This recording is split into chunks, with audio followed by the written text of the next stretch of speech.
आज उत्तर प्रदेश के deputy CM Keshav Prasad Maurya Barabanki पहुंचे। केशव प्रसाद मौर्य यहां गांधी सभागार में समीक्षा बैठक की। समीक्षा बैठक में उनके साथ बाराबंकी के जिलाधिकारी, मुख्य विकास अधिकारी और तमाम विभाग के अधिकारी मौजूद रहे। केशव प्रसाद मौर्य ने विभागीय योजनाओं की चर्चा की और आवश्यक दिशा निर्देश दिए। इस दौरान मीडिया से रूबरू होते हुए केशव प्रसाद मौर्य ने कहा कि जो गांव स्तर पर योजनाएं हैं उन पर विशेष ध्यान दिया जा रहा है। साथ ही जो गांव के तालाब हुआ करते थे उन पर विशेष जोर दिया जा रहा है। साथ ही महिला स्वयं सहायता समूहों को भी रोजगार देने की तमाम कोशिशें की जाएंगी। इसके अलावा विभाग के उन अधिकारियों पर कड़ी कार्रवाई की जा सकेगी जो लापरवाही बरतेंगे। केशव प्रसाद मौर्य ने कहा कि गांव में अब लगभग हर विभाग के अधिकारी मिलेंगे। प्रधानमंत्री आवास योजना की चर्चा की गई है।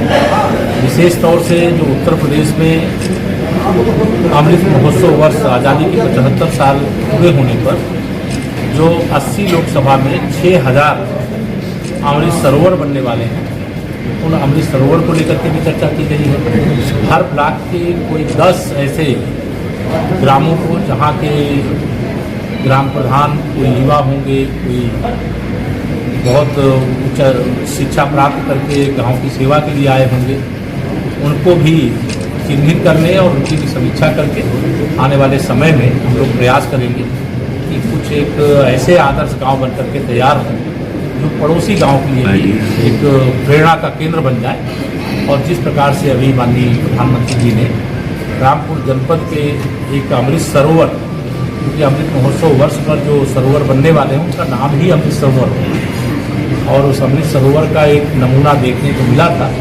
वैसे ही 6000 सरोवर उत्तर प्रदेश के अलग अलग गाँव में बनेंगे, और जो अलग अलग गाँव में बनेंगे उससे एक नई क्रांति आएगी। जहाँ जल का संरक्षण होगा, जहाँ वाटर लेवल जो बहुत तेज़ी से नीचे जा रहा है उसमें सुधार आएगा।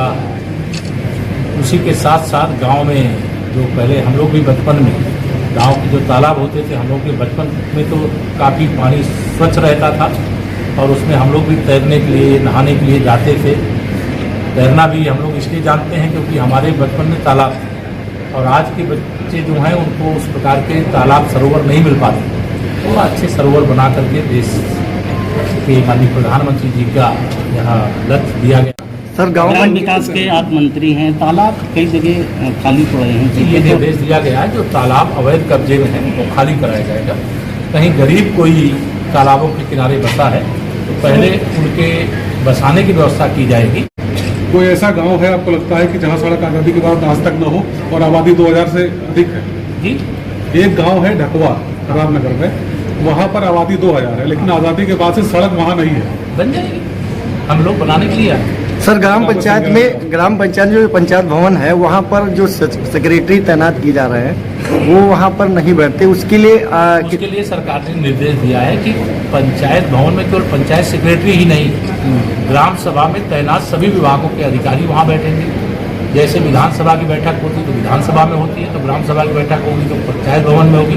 ये सारे जो आवश्यक निर्देश हैं, हमारी दूसरी पारी में कोई सपा बसपा की सरकार से हमारी प्रतियोगिता नहीं है। हमने जो अच्छे काम पहली पारी में किए हैं उससे अच्छा काम दूसरी पारी में करने के लिए हमारी अपनी ही पहली पारी से प्रतियोगिता है कि उससे आगे कैसे निकले। ध्रुव गोस्वामी, वैशाली एक्सप्रेस न्यूज, बाराबंकी, उत्तर प्रदेश।